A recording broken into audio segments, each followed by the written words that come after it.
जीवन चलता चला जा रहा है। जीवन के प्रवाह में हम सब भी चले जा रहे हैं। सांसों की गति चलती जा रही है। सांस दिन पर दिन कम होती जा रही है। लेकिन सांस कम होती जाए इसका गम तब नहीं होगा जब श्वासों से जो पाना है, जो धन इकट्ठा करना है, वो धन ज़्यादा बढ़ता चला जाए। श्वास कम हो जाए लेकिन रामधन बढ़ता जाए। राम नाम रूपी धन जब इकट्ठा होता चला जाएगा, बढ़ता चला जाएगा, तब इन श्वासों को खर्च करके हमने वो अनमोल खजाना पा लिया है। फिर इन श्वासों का जाना निरर्थक नहीं गया, व्यर्थ नहीं गया।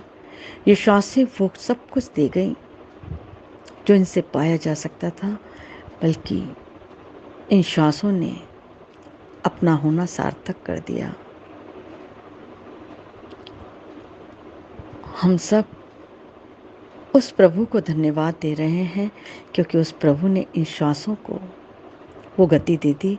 उस प्रभु ने अपना नाम इन श्वासों के साथ जोड़ दिया। ये श्वासें परमात्मा का नाम जपती रहे, बस यही सतर्कता है, यही सावधानी है, यही साधना है।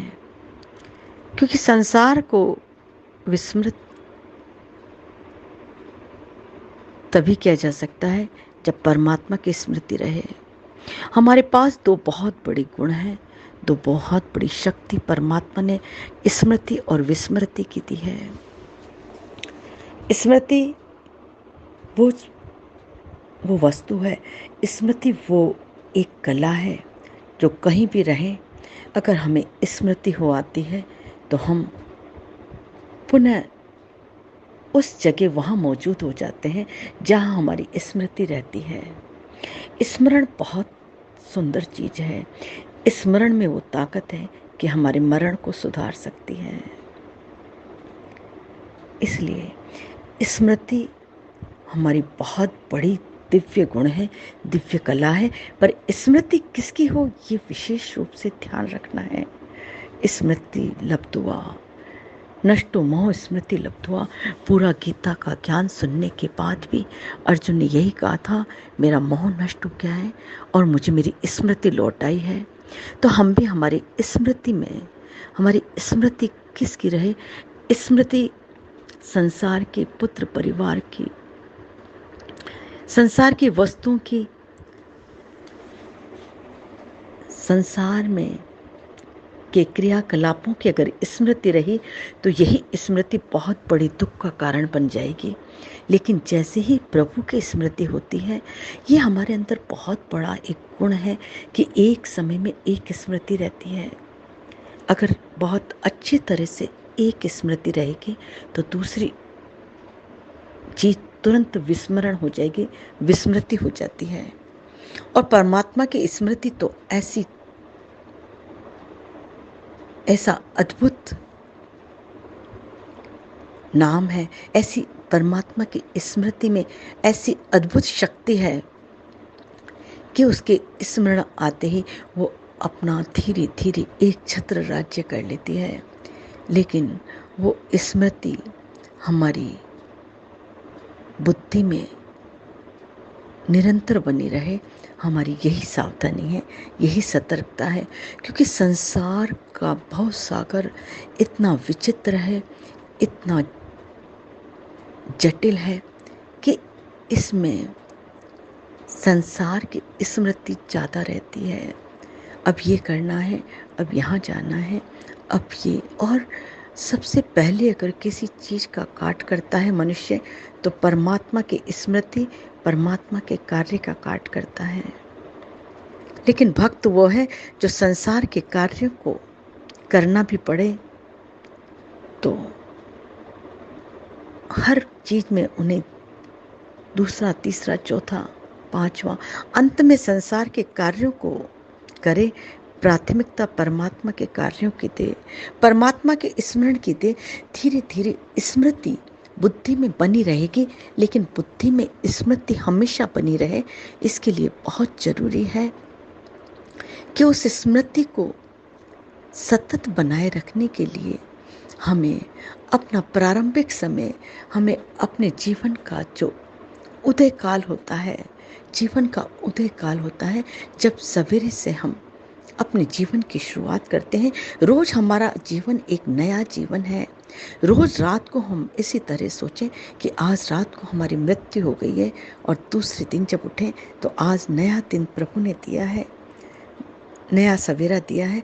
तो नए सवेरे को, नए जीवन की शुरुआत हमें परमात्मा से करनी है, और परमात्मा से जितनी ज़्यादा समय हम दे सकें प्रातः काल का, प्रभु से ना दे सके तो प्रभु से मांगे, मन ही मन प्रभु से कहें, प्रभु ये प्रातः काल का समय, ये जीवन का ऊर्जामय समय, ये जीवन का सबसे प्रमुख समय आपके चरणों में समर्पित करूं प्रभु मैं। और फिर ये बचा खुचा जो दिन भर तो संसार का कार्य चलता ही रहेगा, और संसार के अगर हमने सवेरे का समय, अपने ऊर्जा का समय, अपनी प्रमुख समय परमात्मा को दिया, तो हम देखेंगे हमारे बाकी समय में फिर ये स्मृति बन जाएगी। फिर ये स्मृति के रूप में दिन भर हमें बार बार प्रभु का स्मरण कराती रहेगी, प्रभु की याद दिलाती रहेगी। हम संसार का कार्य भी करेंगे, लेकिन अचानक एक करंट सा लगेगा, अचानक एक झटका लगेगा, और लगेगा ओह हम प्रभु को भूल गए थे क्या, ओह, और हम याद कर लेंगे, हम पुनः परमात्मा का नाम जपने लग जाएंगे, पुनः परमात्मा की स्मृति हमें हो आएगी। ये स्मृति ऐसी एक अचूक धारा है कि ये जहाँ जाती है अपने साथ, जैसे पानी की धारा जहाँ जाएगी अपने साथ जीवन ले जाती है, अपने साथ कल कल कल कल करती हुई ध्वनि जाती है। पानी की नदी की धारा जैसे जहाँ जाती है, वहाँ जिस और नदी की धारा चलती है वहाँ एक तो ठंडक का एहसास होता है, दूसरा वहाँ एक मधुर सी ध्वनि स्फुरित होती रहती है, तीसरा अगर कोई उस धारा में अपने अंजलि भी भर ले तो उसे बेहद शीतलता लगती है, और चौथा अगर उस धारा से बहता हुआ जल कोई पी ले तो उसकी प्यास बुझती है, पांचवा ये उसके लिए जीवनदायिनी हो जाती है, छठा उसके हृदय में, उसके मन में सुख, संतोष, तृप्ति, तुष्टि और बल प्रदान कर देती है। ठीक इसी तरह से ये स्मृति जल रूपी धारा है। इसको जब भी हम हमारे हृदय में लाएंगे, जब भी हम इस परमात्मा के नाम का स्मरण करेंगे, परमात्मा के नाम की स्मृति लाएंगे, तुरंत हमारे शरीर में एक ऊर्जा बनेगी, हमारे हृदय में प्रेम का उदय हो जाएगा, हमारे मन की वासनाएं तुरंत क्षीण हो जाएंगी। मन में जो संसार की वासना, संसार की याद, संसार का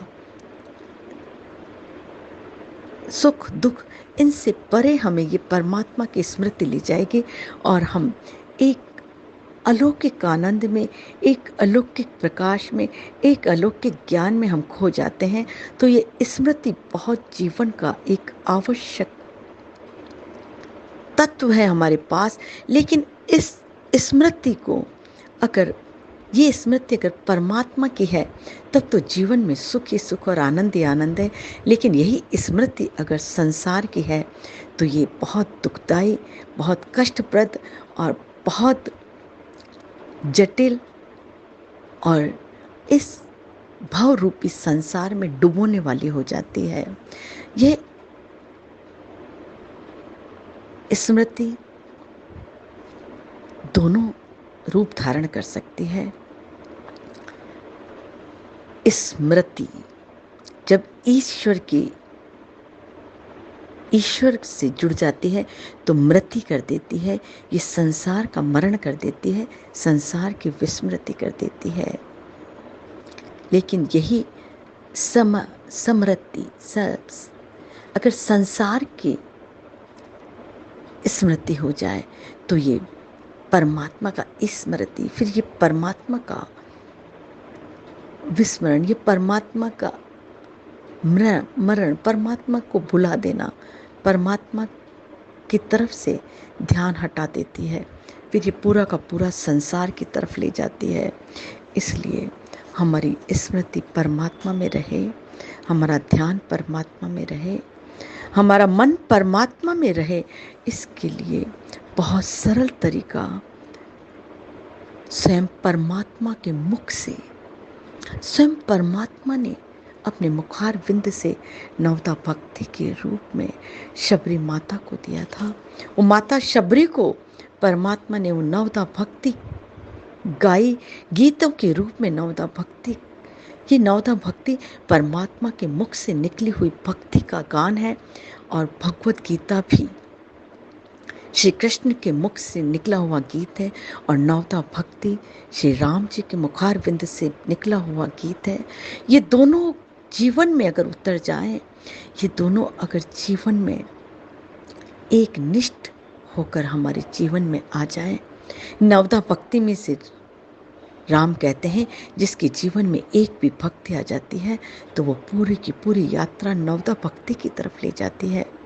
और ठीक इसी तरह से भगवत गीता में कृष्ण कहते हैं कि जो भी मेरी इस भगवत गीता को कि एक भी श्लोक को आत्मसात कर लेता है, वो मेरी पूरा का पूरा मुझे पा लेता है। इतनी सरलता से अगर परमात्मा प्राप्त हो सकता है तो ये कलयुग का एक वरदान है कि हम घर बैठे आनंद में हिलोरे लेते हुए परमात्मा के गीत गाते रहें, परमात्मा को गुनगुनाते रहें।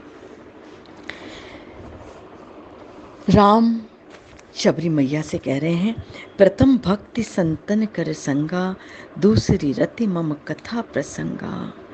ये दोनों भक्ति हमने परमात्मा की, दोनों भक्ति की व्याख्या हमने सुनी।